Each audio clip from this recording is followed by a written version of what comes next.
So I got around to seeing Love Lies Bleeding, a movie that was recommended to me by some friends, and I've got to say that it is wild. It is insane. The ending was completely unexpected and not at all what I was anticipating the conclusion to this story to be. The story, as put in the synopsis, is about a gym manager falling in love with a bodybuilder that stumbles upon the gym randomly, may I add. And then the gym manager gets it's oh my gosh, just looking back on it, I'm still confused on how any of this happened. But pretty much, it's Kristen Stewart with Katie O'Brien, and Kristen Stewart gets Katie O'Brien hooked on steroids. And then Katie O'Brien roids out. And at one point, I'm like, oh, she's going to turn into the Hulk. And I was somewhat right and somewhat wrong. But yeah, the story is pretty simple. It's also kind of a love story and kind of a revenge story. Still so confused on what actually happened in this movie. I'm racking my brain around it. But yeah, I'll give the story a hand grenade score because it's interesting. It's rewatchable, alright.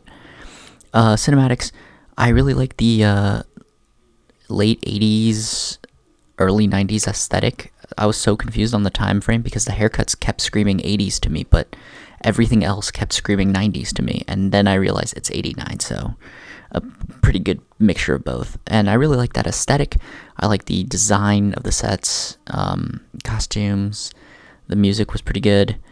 So yeah, but like there are some visual effect choices that it's due to the insanity of the movie, I just could not get behind.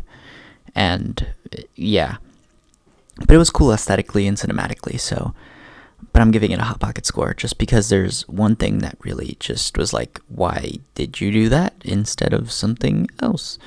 But besides the point. Directing, I thought the direction was really solid, consistent the whole way through. I just don't think the story was consistent the whole way through, as it felt like two different movies, but like you change one tiny little thing in either part and it could still be the same movie. But yeah, direction, I'm going to give a Hot Pocket score as well because it's nothing too special, but it's still like pretty good.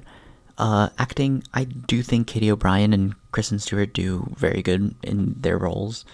And then Ed Helms is there. Dave Franco is there.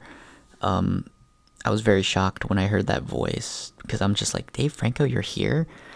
But yeah, performances were pretty good. So I'll give them a Hot Pocket score as well, just because, like I said, it doesn't feel super rewatchable. Like, the story is the most rewatchable part, but that's just so you can try to understand it. But yeah, in conclusion, this is a certified Hot Pocket movie. I do recommend you check it out at least once. It's currently on Max, so check it out if you dare. And other than that, if you enjoyed, leave a like, comment down below your thoughts on Love Lies Bleeding if you even checked it out, and I'll leave you guys to it.